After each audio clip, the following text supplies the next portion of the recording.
Ja, wir können schon üben. Ey, seid vorsichtig, was er jetzt sagt. Eieiei. Guck mal, die Uhr ist da. Guck mal, wie krass Wow, voll. der Hammer. Was denn? Was denn?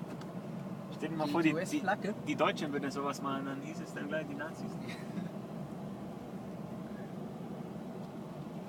Du Scheiße. Ey, wenn du in der Straße wohnst, dann hast du auch geschafft, oder? Ja, schon.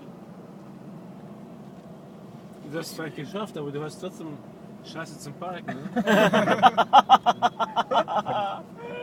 Wenn du mit den Einkaufstüten jeden Tag hier rauflaufen musst. Der Hammer, der genau. Oder wenn du unten bist und was vergessen hast.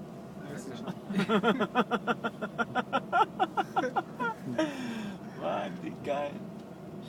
Ja, ich dachte mal, die Straße wird so gerade, aber stell dir mal vor, das ist gerade runter. Ne? Wow. Ja, die andere hat mir besser gefallen.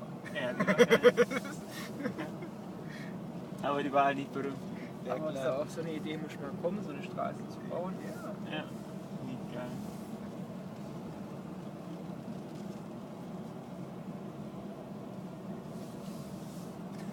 Nein. Meine Fresse. Ich habe die Bremsen, seit wir das Auto haben, nur verbessert. Okay. Wohin? Wo noch? Zweimal links. Sagen wir nichts? Wo noch? Ich sag mal, Nein, wirklich. Ich weiß nicht, ob ihr es